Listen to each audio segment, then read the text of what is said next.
Quand le second épisode commence, à 2 ans de là, la loge du concierge a été repeinte en blanc crème. Le réduit habité par le pauvre est ce qu'il était. Il a cependant un rideau qui permet de dissimuler au regard la paillasse et le reste. Il y a bien longtemps que nous nous sommes vus, mon brave homme. On ne sait comment le temps passe. Excusez-moi. Dame Émilie, vous revenez seulement de l'église? Oui, seulement. J'ai senti le besoin de m'y attarder un peu ce matin. Vous permettez que je m'asseye? Oh, si je le permets. Comme autrefois, lorsque nous parlions d'Alexis. Savez-vous, mon pauvre homme, depuis combien de temps je ne me suis pas assise à cette place? Non, je n'ai pas fait le compte des jours. Bientôt 6 mois. Est-ce possible?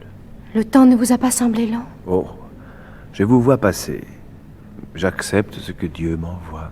Je suis par trop ingrate, mon ami. Bonne dame, vous renversez toujours les rôles. On dirait que c'est moi qui donne et vous qui recevez. Pensez-vous ne me donner rien? N'était-ce rien que cette illusion bénie qui, sous vos pas, se leva devant moi pour apaiser mon cœur malade? L'illusion d'un jour. Plus que cela. Nos messagers rentraient et confirmaient les raisons de mes larmes. Vraiment, j'avais usé tout mon espoir quand un pauvre passa à la porte. Il n'avait pas choisi votre maison. N'importe. Il m'apportait la paix, la joie. Dieu l'envoyait chez nous tenir la place d'Alexis. Et je pensais en moi, n'est-ce pas, mon Seigneur et Maître, dissimulé sous cette barbe et ce haillon? C'était un pauvre, et non un seigneur, dame Émilie. Mais peut-être envoyé de Dieu, en effet, pour vous faire prendre patience et ramener sur votre époux une pensée qui se lassait. Cher Alexis, vous étiez son image même. Jamais depuis son étrange départ, je ne l'imaginais dans mon rêve autrement que pauvre. Non pas puissant et riche, mais humble, abandonné, souffrant, à la charge des autres. Tel enfin que vous êtes, et que vous alliez m'apparaître ici. À ce moment, je sentis mon amour si fort que rien n'y devait m'être obstacle. Et savez-vous quel vœu je fis dans l'égarement de l'amour? Quel que soit celui que Dieu me ramène, je serai sa chaste compagne. Et s'il n'est pas l'époux que j'attends et que j'aime, du moins j'épouserai, au fond de mon âme, sa pauvreté.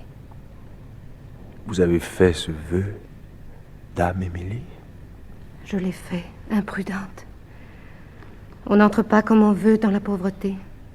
Croyez-vous la richesse moins exigeante quand on veut pratiquer les devoirs?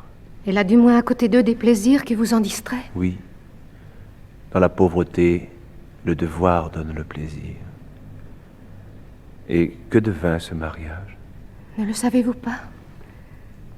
Je fus souvent auprès de vous.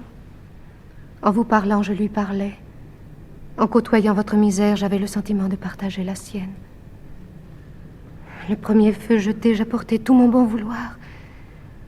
Et à la vérité, si je me montrais jamais charitable, ce ne fut pas tant par pitié pour vous, mon pauvre homme, que par amour pour lui. Je ne demande rien pour moi. Puis, au bout d'une année... Mais comment vous dire la chose? Je la devine. Dites-la donc alors. On vit décliner l'amour même, qui soutenait la charité. Qu'en savez-vous? J'avais cru ainsi le comprendre. Peut-être bien. Aussi longtemps qu'il vous plaira, dame Émilie, j'accepterai de représenter à vos yeux le Seigneur Alexis, votre époux et maître. Si, grâce à cette fiction, je sauve l'amour dans votre âme, et puis vous procurer par là un peu de consolation. Je puis aussi, si son image vous obsède, et si dans votre charité il n'est plus de raison d'amour, quitter cette maison à l'instant même, et je ne vous en voudrais point. Songez-vous à partir? Pour assurer votre bonheur, oui, bonne dame. Ami, serais-je revenue toute tremblante à cette place si je n'avais besoin de vous ici? Pardonnez-moi. La dernière fois que je vins à vous, vous avez dû le remarquer. Ce fut très peu de jours avant notre première grande fête. Beaucoup d'autres suivirent. Nous en donnons encore une aujourd'hui. Je me souviens. Je n'osais point vous l'annoncer. Je ne voulais pas vous causer de peine. Puis la fête passée, j'hésitais à vous revenir. Je redoutais tellement vos reproches. Je n'ai pas qualité pour vous reprocher vos plaisirs. Épouse fidèle d'Alexis, comment avais-je fini par céder aux sollicitations de ma mère? Quelle obscure tentation me poussait? La jeunesse non dépensée tâchait de se faire passage. Et ma frivolité lui frayait gaiement le chemin, car je fus gaie à cette fête. La gaieté est un don de Dieu. Une semaine passa donc, puis une semaine. Et puis, il y eut d'autres fêtes. Il n'était vraiment plus possible de reparaître devant vous. Du moins ne le pouvais-je plus sans honte. Alors j'essayai d'oublier. D'oublier votre vœu? Pauvre dame, je vous en relève. Vous ne pouvez, ami, me relever de mon devoir. Quel est votre devoir, dame Émilie? Je venais vous le demander. À moi. Pauvre homme, ayez pitié. Je ne sais plus qui je suis, ni qui j'aime. J'avais promis fidélité à mon époux. Lui présent, c'était chose aisée. Après ma longue patience, j'en viens à me demander aujourd'hui si je n'ai point outrepassé mes forces. Et si je suis capable, même avec l'aide du Seigneur qui ne me fut point ménagé, de demeurer jusqu'à la mort la femme d'un absent. Il est chrétien de douter de soi-même, hélas. Vous seul connaissez votre mesure. Et c'est aussi un précepte de la sagesse que de ne rien forcer. N'oubliez pas ceci, dame Émilie. C'est qu'il ne tient qu'à vous de rompre le lien qui vous enchaîne. Que parlez-vous de rompre? Il le faudra bien. Si vous voulez goûter à tout l'amour permis sur cette terre, et si celui que vous vouez à votre époux ne suffit plus à votre joie. Le mariage non consommé, Dieu qui l'a fait sait le défaire. Et vous avez montré une bien rare charité en acceptant d'emporter si longtemps le joug. Alexis n'en était peut-être pas dit. Ne dites pas cela. Vous l'aimez donc encore? Je l'aimerais plus que tout, mon pauvre homme, s'il daignait revenir. Le peut-il? Le doit-il? Qui sait? Vous doutez donc que ce soit son devoir, quoi qu'il arrive? Peut-être a-t-il quelque devoir plus haut à satisfaire, et si doux qu'il lui soit de vous retrouver, cette douceur, hélas, lui est peut-être défendue. S'il était là, il ne refuserait pas de me sauver. Êtes-vous en péril, dame Émilie? Non, ma vertu, mais mon rêve. Renoncez-y donc. Nous ne sommes pas toujours à la hauteur de notre rêve. Faites de votre vie une bonne et solide réalité. Prenez un époux si le meilleur vous abandonne. Est-ce vous, mon ami, qui me conseillez cette trahison? Suis-je ou non sa femme, pauvre homme? Vous pouvez l'être, ou ne plus l'être. Cela ne dépend que de vous. Et s'il revient? Vous sachant marié, je ne pense pas qu'il revienne. Il souffrira. Il lui sera tenu compte de sa souffrance. Et tel que vous me l'avez peint, je le crois capable de l'accepter. Vous ne me condamnez donc point. Peut-être Dieu a-t-il placé sur votre route le nouveau guide et le nouvel appui que votre faiblesse réclame et mérite, après tant d'années de douleur. Vous serez toujours mon ami. Jusque dans la mort, bonne dame. Vous êtes ma sauvegarde dans cette maison. Tant que je vous sens là, je n'ai presque pas peur du monde. Ah, voilà ces chers amis. Seigneur Augustule, salut. On vous rencontre toujours aux bonnes places. Êtes-vous satisfait? L'affaire se présente-t-elle bien pour vous? Mais point trop mal, je pense.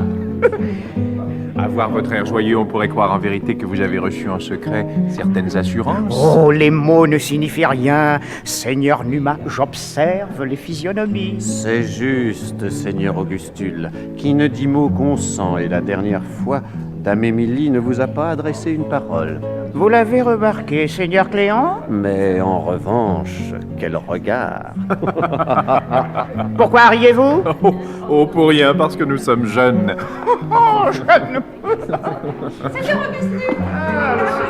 Alors, c'est le grand jeu? Il semble. Jouons serré, Seigneur Cléon. Il s'agit de lui faire perdre la tête. Notre Émilie chancelle. Heureux celui qui la recevra dans ses bras. Ami dans la bataille et au moment de la décision, ennemi.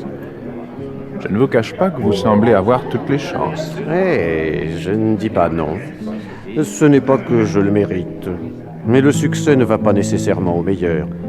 Il faut peut-être, pour charmer les femmes, autre chose que l'élan irraisonné de la tendresse. Et je commence à posséder le maniement de la véritable escrime amoureuse. Elle exige une tête froide, une main sûre. Et pas grand-chose dans le cœur. Peut-être bien.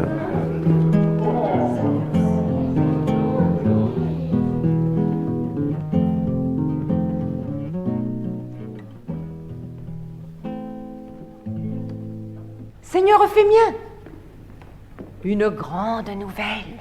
Laquelle, dame Sophie? Est-ce que mon fils Alexis... Non, Seigneur, il s'agit d'autre chose. Le mal que nous fit son absence est enfin réparé. L'amour vient de dire son mot. L'amour? Je vous avais laissé entendre qu'un jeune seigneur de ce lieu n'était point tout à fait indifférent à Émilie. Je puis vous découvrir son nom. C'est le seigneur Numa. Je le connais. Elle vient de le préférer, et elle doit lui accorder sa main dans moins d'une heure. Réjouissez-vous, vous aurez des petits-enfants.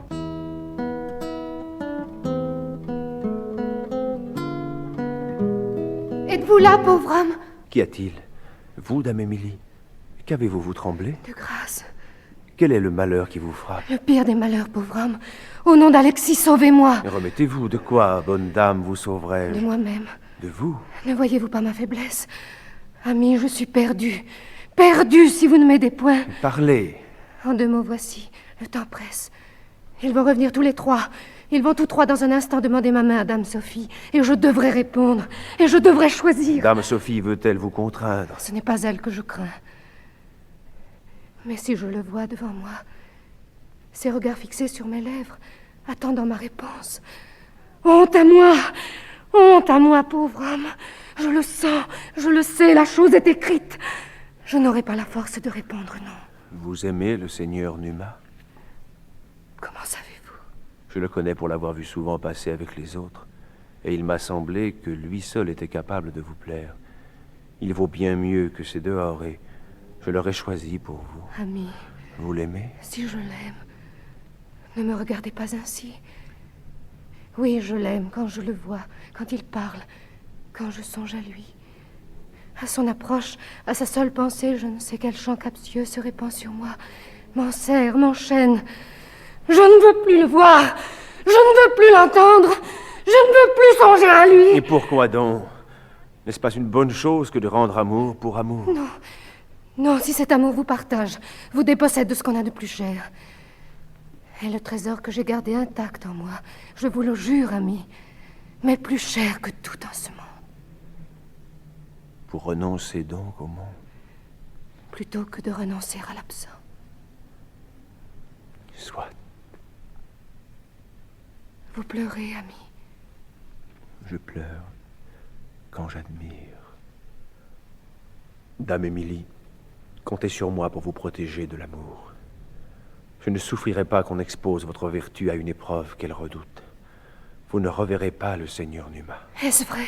Allez, et ne craignez plus, mais priez pour que Dieu m'inspire. Puissé-je vous rendre aujourd'hui une part des bienfaits dont vous m'avez comblé. Voici déjà que je me sens plus forte. La pauvre chose que notre cœur. Le mien aussi a eu des aventures, mais Dieu l'en a toujours tiré. Je sais que Dieu vous aime, encore qu'il n'y paraisse guère. Les joies qu'il me donne sont au-dedans. Je compte sur lui. Et sur vous, pauvre homme. Rentrez dans votre chambre. Et surtout, ne vous montrez pas. Seigneur Numa, au nom de votre dame, je vous supplie de m'écouter quelques instants. Et c'est avec toute ma compassion chrétienne que j'apporte au Seigneur Numa la nouvelle d'un grand malheur qui peut tourner à un plus grand bien s'il sait le prendre en patience. Dame Émilie est morte. Elle est morte pour vous, très cher Seigneur. Ah, sachez-le, vous êtes le premier qui ait soulevé dans son cœur la tempête. Et même Alexis, en son temps, ne l'aura point saisi d'un si victorieux transport. Il était timide et cachait son âme. Mais après 20 ans d'amour et d'absence, il demeure pour Émilie le Seigneur et le Maître. Et quand elle a voulu vous faire place dans sa vie et dans sa maison, elle a trouvé la place prise. Accepteriez-vous, jeune homme, de vous installer à côté de lui, de lire dans le cœur d'une femme aimée des sentiments qui ne seraient point vôtres? Que veut-elle de moi? Que vous partiez sans la revoir. Me permet-elle d'emporter au fond de l'âme la graine qu'elle y déposa et de la laisser fleurir en secret? Elle le permet, bon Seigneur. Et souffrira-t-elle, après un long temps, lorsque ces choses seront apaisées, que je lui rapporte la fleur innocente dès lors d'un amour dépouillé du mal? Après un long temps, oui. Peut-être alors, dans l'amitié de Dieu, ces deux amours se seront-elles confondues et pourrez-vous être aimés sans péché. Je prierai pour que cela soit. Bénissez-moi, pauvre homme. Vous bénir? Votre âme est sainte. Vous direz à Dame Émilie que je ne lui ferai point défaut. Allons, messieurs, partons. Au nom de notre douce Dame, je réclame de vous cette dernière preuve d'amour. Venez, Augustule. Nous vous suivons, Seigneur Numa.